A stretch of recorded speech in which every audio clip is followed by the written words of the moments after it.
Sir, this is Indian land. This is Indian land. This is Indian land. You can't film here. You can't film here.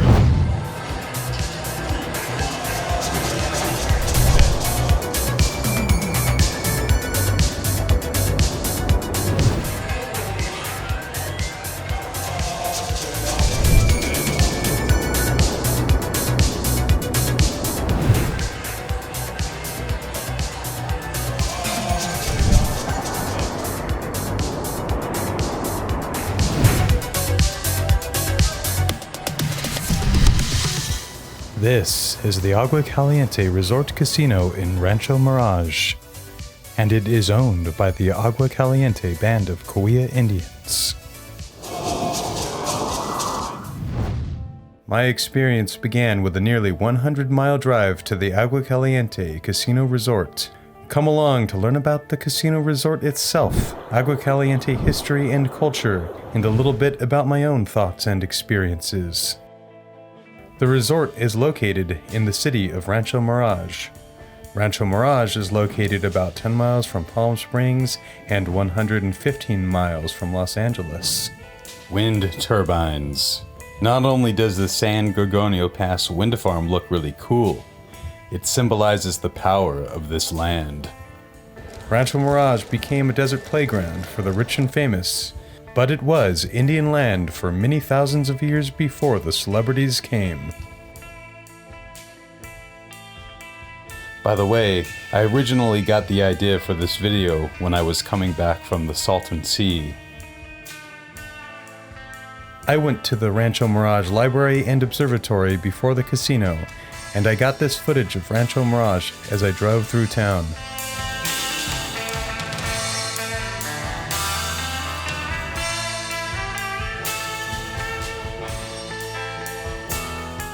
The Agua Caliente also have casinos in Palm Springs and Cathedral City, but Rancho Mirage is the focus of this video. And well, these desert towns always have so much character. I love all the space. Forget Vegas. There is less traffic and less parking expenses in Indian country.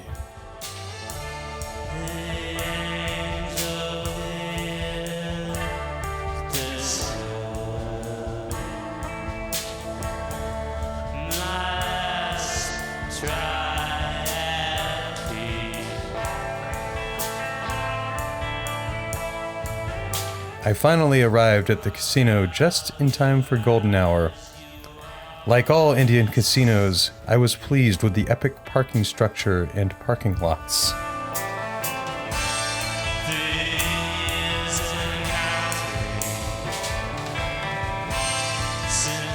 Honestly, just trying to find my way to the top of this parking structure was kind of like a vision quest.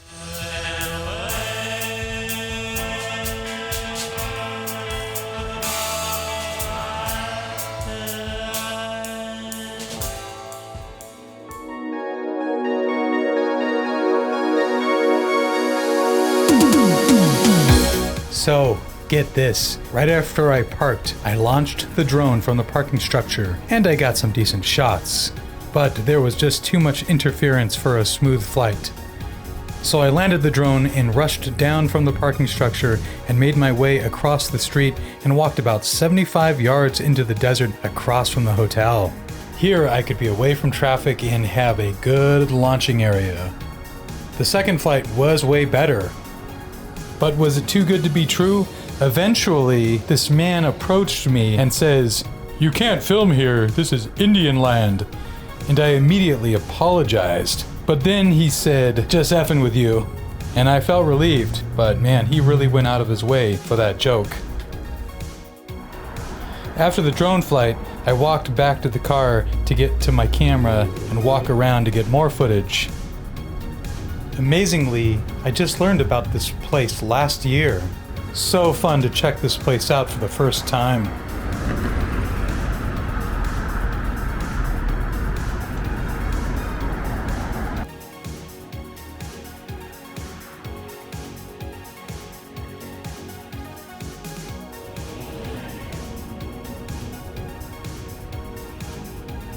And then I walked back to my car again.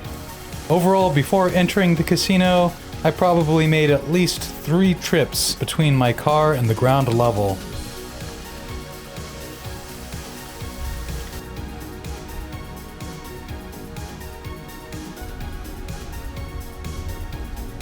And now, we're finally inside.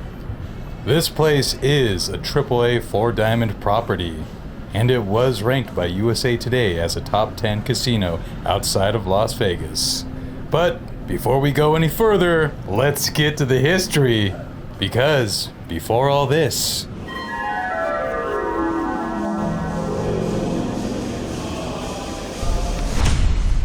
the Agua Caliente are part of the Cahuilla peoples. The Cahuilla people have a history that spans thousands of years, from villages in the Southern California desert to 9 modern-day tribal governments.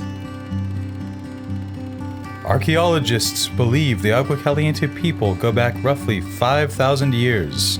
The first Cahuilla people shared a common ancestry and territory before eventually evolving into distinct groups occupying 3 unique geographical zones: the Mountain Cahuilla, the Pass Cahuilla, and the Desert Cahuilla. The Desert Cahuilla were found near the Salton Sea and the lower Coachella Valley. The Pass Cahuilla occupied the San Gorgonio Pass, a corridor that runs between the San Bernardino Mountains to the north and the San Jacinto Mountains to the east, and the Mountain Cahuilla, which occupied the San Jacinto Mountains.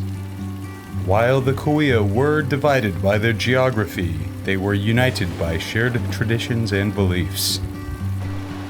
And then the Spanish arrived in the 18th century, and they established trade routes from Mexico, and they set up the missions along the Pacific coast. And then the Mexican Revolution in 1810 caused more problems for the natives. The Mexican government took Cahuilla land and gave it to its own people for ranching and farming purposes.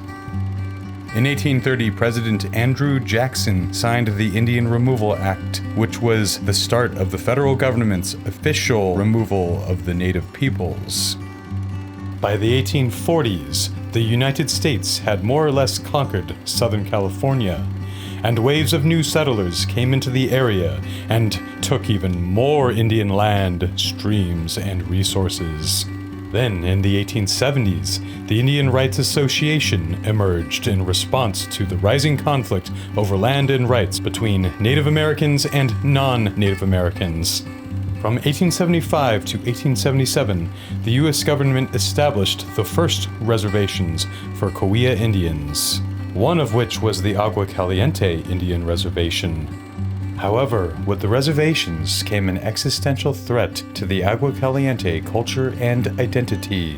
In 1887, the American government passed the General Allotment Act of 1887, also known as the Dawes Act.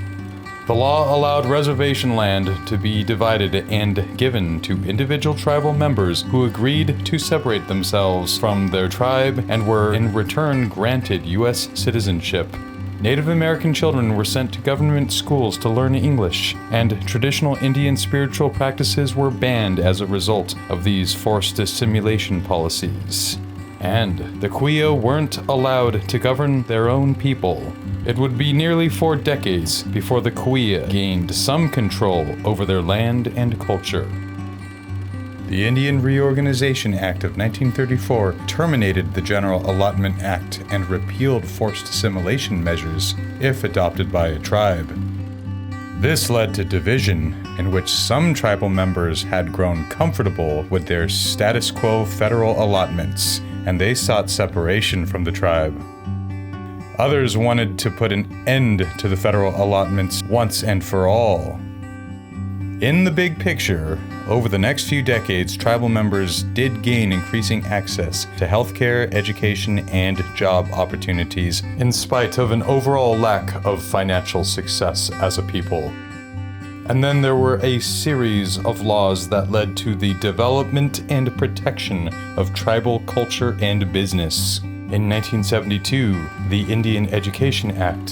In 1979, the American Indian Religious Freedom Act. And in 1988, the Indian Gaming Regulatory Act. The Agua Caliente band of Cahuilla Indians established their modern-day tribal council in 1955, and with that, self-determination and all that comes with it. Today, many Cahuilla people maintain a balance between a modern American lifestyle and their traditional beliefs and culture. Well, that was a lot of history, and all that history is the epic backstory to all of this.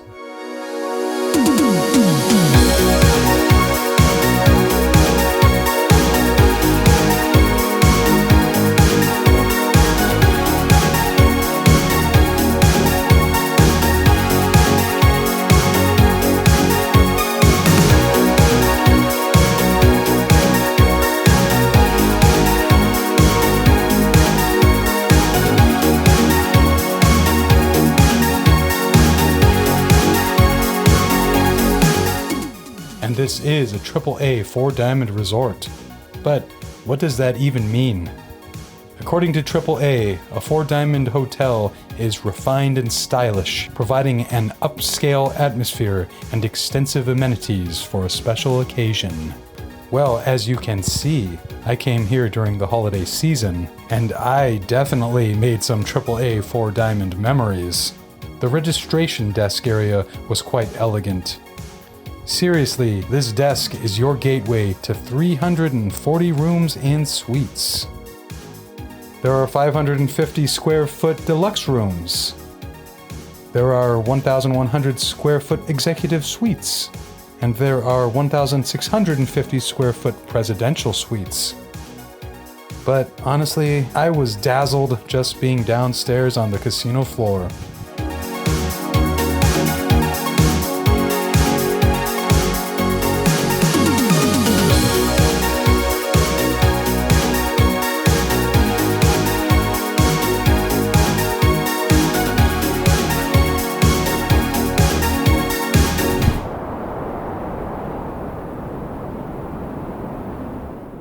The Agua Caliente clearly have an appreciation of our culture with the Christmas lights and all the capitalist excess, so it's only fair to check out their culture. The typical dwelling of the Agua Caliente was known as a quiche. They were made from arrowweed branches, mesquite, and Washingtonia filifera palm fronds. They also would have a large ceremonial roundhouse. The Agua Caliente engaged in trade. Trade would be conducted with other tribes hundreds of miles away along east-west walking trails connecting the Pacific coast with Arizona and Nevada territory. Trade led to a greater sense of regional community. Centuries of trade for gourd rattles and shells and so forth eventually led to the Indian Canyons Trading Post, where Cahuilla baskets and other tribal goods are sold. Check out this language tree. They are working to keep the Cahuilla language alive. Palomar College and Cal State San Bernardino have Cahuilla classes. UC Riverside also has a Cahuilla course. There's also a Cahuilla dictionary at the Malky Museum and the Riverside County Libraries. And there are also reservation classes and language camps. There are many ways to learn the Cahuilla language and keep it alive. Hunting and gathering. Bighorn sheep and antelope were among the larger game that Agua Caliente men hunted, but they also hunted deer, rabbit, and other smaller game. In fact, men would wash with lavender or white sage to remove their human smell before a hunt. And in the days of ancient Lake Cahuilla, they would also hunt ducks, geese, and other seafood. The women gathered plants and began the early stages of food preparation. Women would grind nuts, seeds, and dried berries into fine flours and meals, using bedrock mortars and a pestle. Grinding seems to have been a social activity. Staples included acorns, honey mesquite, hollyleaf cherry, buckthorn, willow, cat's claw, desert mistletoe, chia, raspberries, blackberries, juniper berries, and pine nuts. Wow, that's a lot of stuff. And the Agua Caliente engaged in games, which included foot races, target practice with rabbit sticks, and shinny, a game that preceded field hockey. And the Agua Caliente are a very spiritual people. Their spirituality is probably best exemplified by a shaman immortalized under the Palm Springs Tramway. Chino Canyon, over which the Palm Springs Tramway travels, was named after Pedro Chino, a legendary Cahuilla shaman born in the canyon. He was said to tame and ride wild horses and turn into a mountain lion to hunt prey. He was also said to communicate with ancient sacred beings and to travel secret waterways under the mountain. Man, I already kinda believe in this guy. Chino Canyon is not only the gateway to the Palm Springs aerial tramway, but it is also occasionally home to desert tortoises and bighorn sheep. And popular destinations for hiking can also be found on Agua Caliente land, including the Indian Canyons hikes of Palm, Murray, and Andreas, and the Tahquitz Canyon hike, complete with a waterfall. Another example of the Agua Caliente spirituality, Tahquitz was the first shaman created by Mukat, the creator of all things. Tahquitz was very powerful and initially provided for the good of all people, and he was the guardian spirit of all shamans. But over time he began to use his power selfishly, which brought harm to the Agua Caliente people. Angered by this, the people banished Tahquitz to the canyon that now bears his name. And what's really cool is that they have a magazine online where you can learn all about their history and culture, and where I in fact learned much of the stuff that I have included in this video, and in fact got some of the images included in this video. Just as the Indians help us celebrate Christmas, there are white people like me helping them to celebrate their culture and history. But let's get back to my experiences. Like other hotel hallways at other Indian casinos, this was such an oasis from the noise of the casino floor. This place definitely looks like the Forbes 4-star hotel that it is.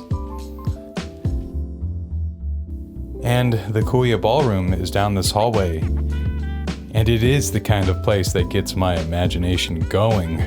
Imagining all the banquets and, well, just whatever.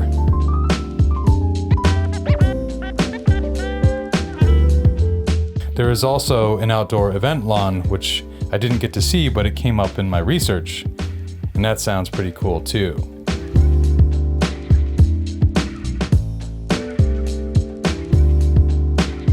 Leaving the hallway, I came across the Pivot, I think I'm saying that right, Pivot Cigar Lounge. I am no smoker, but this place is apparently of exceptional quality. I mean, you got top shelf alcohol, smoke, and gambling. And then I checked out the gift shop, which was nice enough, but it had nothing of interest to me. I think casino gift shops would be so much better if they were more like a Natural Wonders store.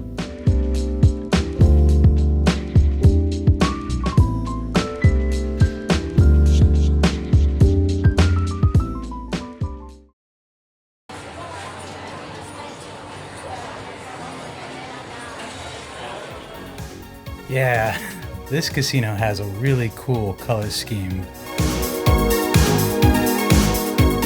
By the way, they have a 2,000-seat live theater called The Show, which opened in 2009 with a Billy Joel concert, and that's the 360 Sports Bar, where you can follow the game, get high-quality food and drinks. Well, I'm not into sports, but it's cool just looking at it.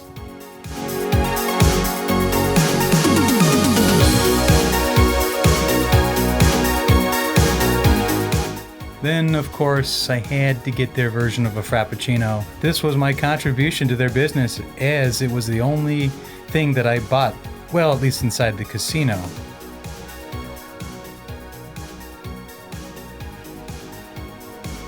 Yeah, I think the barista behind the counter was definitely thinking like I was a weirdo setting up the camera and getting all these shots of myself.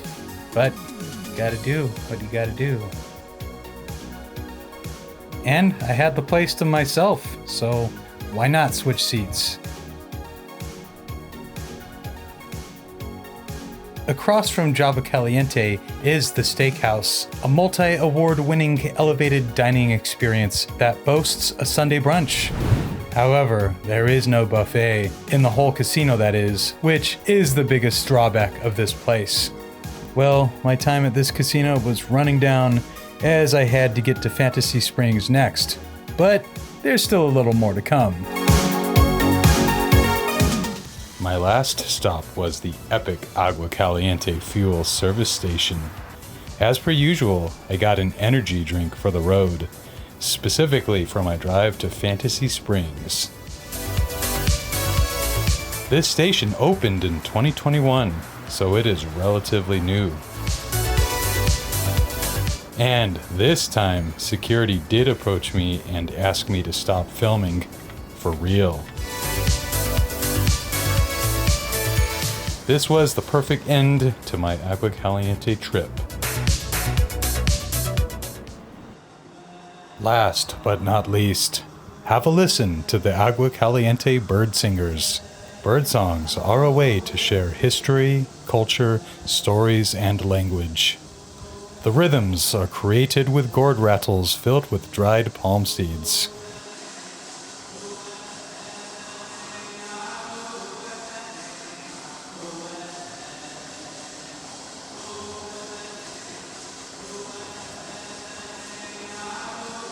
Another cool thing is that the same Union Pacific train that passes the Salton Sea also passes this casino.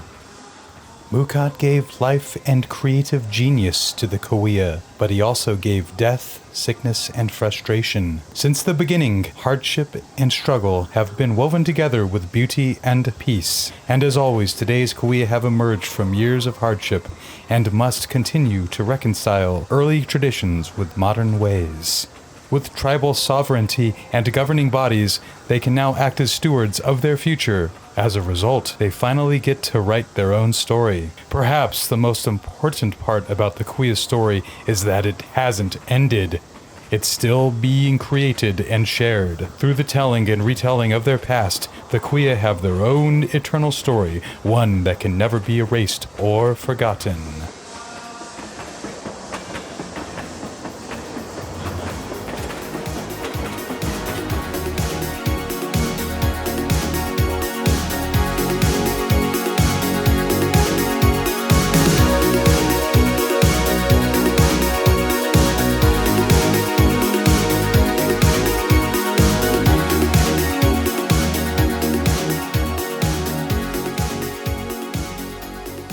The resort tower is 16 stories tall, and it opened in 2008. I could not find any pictures online of the original version that opened in 2001 without the tower. This is the largest of the 3 Agua Caliente properties. Oh yeah, I almost forgot Sunstone Spa. Sunstone Spa has been awarded the Forbes 5-star award, their highest rating. It also ranked number 1 in California, number 10 in the US, and number 12 in North America by Spas of America in their top 100 in 2022.